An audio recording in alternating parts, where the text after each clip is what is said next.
좋아하는 일을 하면서 10%에 들 수 있습니다. 10% 내에 들 마음이 없다면 분야를 잘못 택하신 겁니다. 시간이나 때우고 서서서 헤엄치는 거죠. 사람들은 각 분야에서 일하고 밤에 집에 가서는 일은 생각도 안 합니다. 그럼 미래가 없습니다. 현재도 불안할 겁니다. 발밑이 꺼지는 소리가 들릴 겁니다. 그렇죠? 하는 일을 좋아하지 않고 마음을 다하지 않는다면 그런 시간 때우는 것밖에 안 됩니다. 인간은 누구나 좋아하고 잘하는 일이 있게 마련입니다. 좋아하는 일은 최고가 될 수 있는 역량이 있다는 것이죠. 상위 10% 안에 들겠다는 결심을 하십시오. 바뀐 제 인생을 이야기해드리죠. 힘겨운 20대였지만 인생의 전기가 되는 시기였습니다. 상위 10%도 하위 10%에서 시작한다는 것입니다.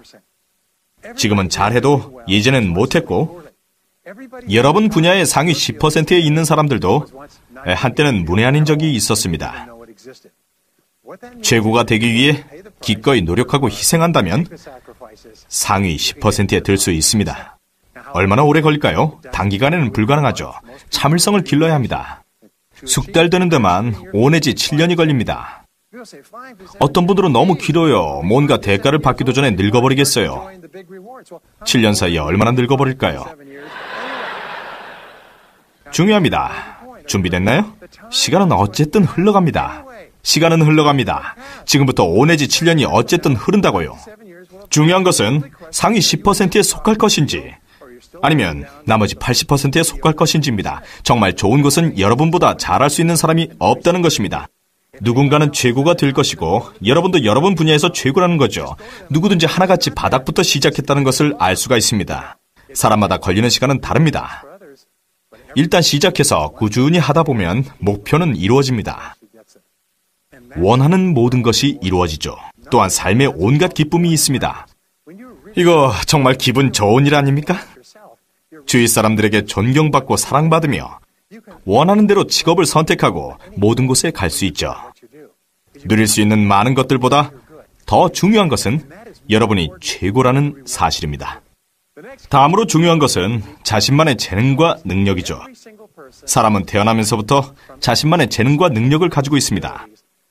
이것을 최고로 개발하면 원하는 모든 것을 누릴 수 있습니다.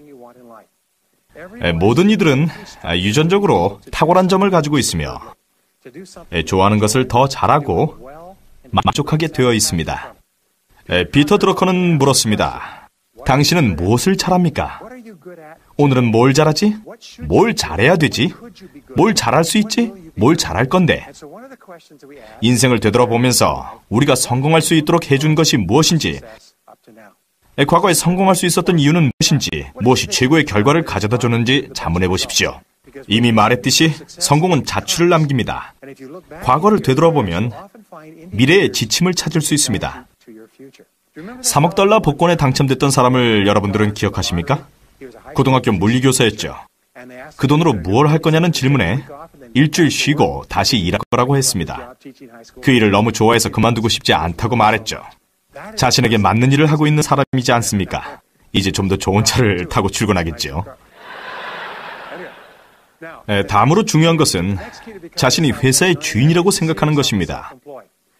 자신을 회사의 주인으로 여기는 사람들은 상위 3%에 속합니다. 스스로가 인생의 주인인 거죠.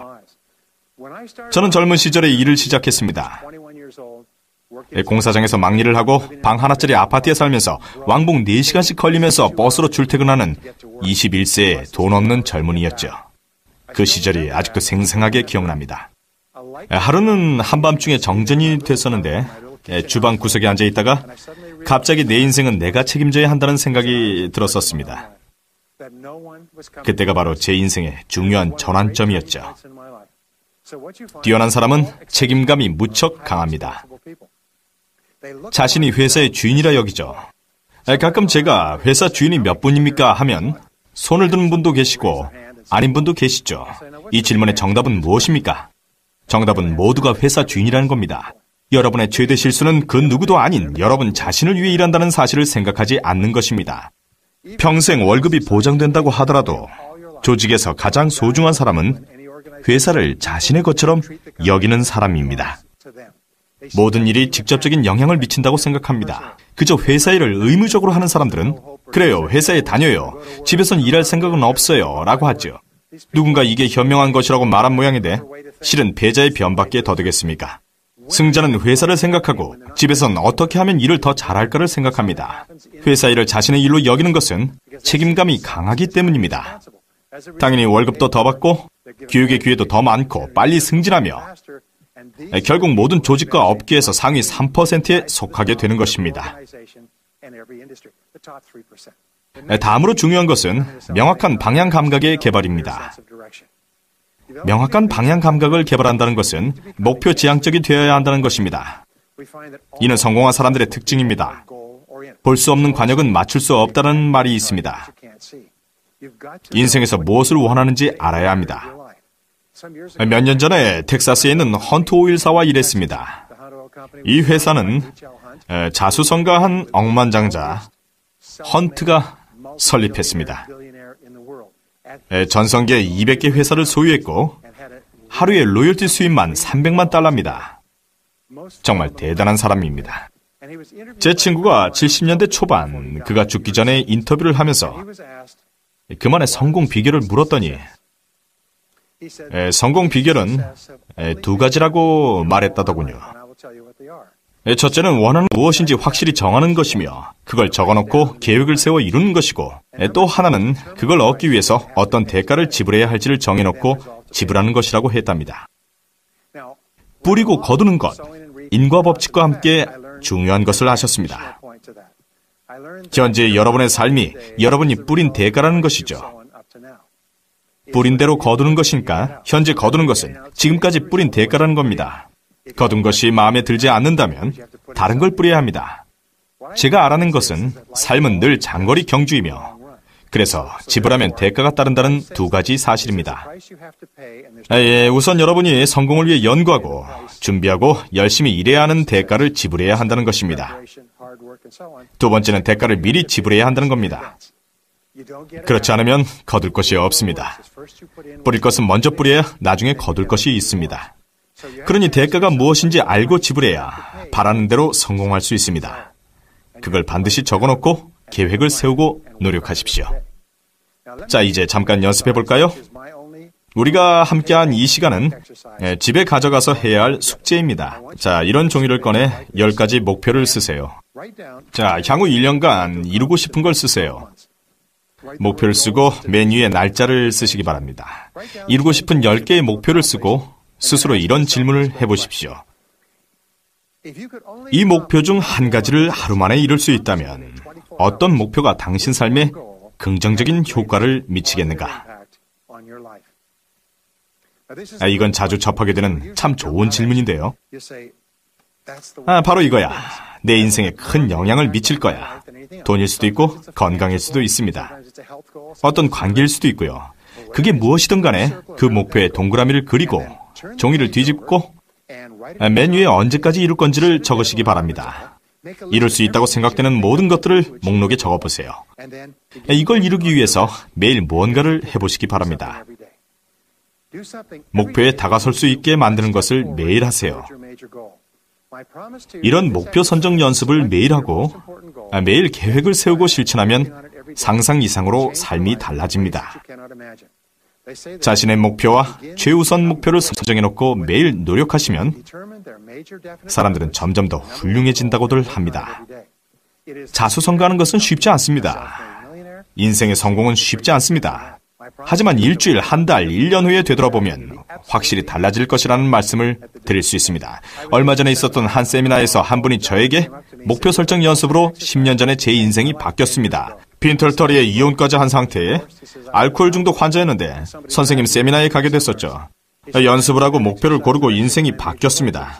인생이 어떻게 바뀌었냐고 물었죠, 제가. 제 몸값이 4천만 달러예요. 정말 대단하죠? 자, 그게 다 목표 설정 연습 덕이라고 하더군요. 다음은 실패를 두려워하지 않는 겁니다. 실패에 대한 두려움은 가장 큰 장애물입니다. 실패는 문제가 될 수 없습니다. 사람들은 실패에 익숙합니다. 사람들은 끊임없이 실패를 합니다. 그렇죠? 인간은 실패를 반복합니다. 10 중 9은 원하는 대로 되지 않습니다. 관계에서, 일에서, 경력에서, 투자에서도 실패합니다. 실패는 문제가 되지 않습니다. 실패하면서 더 현명해집니다. 실패가 아니라 실패에 대한 두려움이 문제죠. 실패를 극복하는 방법은 실패하리라는 생각을 하지 않는 것입니다. 실패는 없고 피드백만이 있을 뿐입니다. 일이 잘 안 되었다면 피드백을 해야 합니다. 뭐든지 처음 한두 번에 되는 건 없다는 걸 인정하고 피드백을 얻었잖아 라고 우리 모두 생각합시다. 자신을 가다듬고 전진합시다. 그러면 더 많은 피드백을 얻게 됩니다. 수년 동안의 실패를 맛봐야 자수성가할 수 있습니다. 반복되는 실패와 피드백을 통해서 점점 더 똑똑해집니다. 그렇게 해서 너무 똑똑해져 더 이상 실패하지 않게 됩니다. 점점 더 옳은 일을 하고 그른 일은 줄게 되는 것입니다.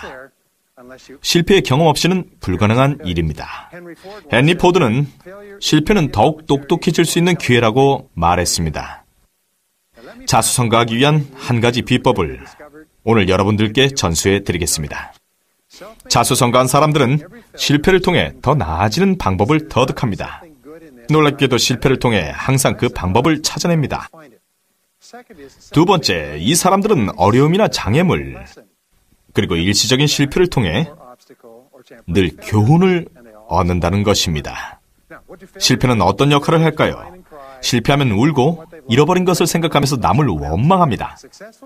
성공한 사람들은 이를 통해 배울 것이 있다고 말하며 그로 인해 자신을 더욱 현명하게 해준다고 합니다. 제가 드릴 수 있는 말씀은 큰 문제에 봉착해 귀중한 교훈을 찾고자 한다면 반드시 찾게 되리라는 것입니다. 현재의 큰 문제가 여러분에게는 최고의 선물이 될 수도 있습니다. 여러분을 성공으로 이끌 귀중한 교훈을 주기 때문입니다. 이미 생긴 일에 대해 비난할 대상을 찾기보다 교훈을 얻고자 한다면 인생이 달라질 수 있습니다. 다음으로 중요한 것은 평생 교육입니다.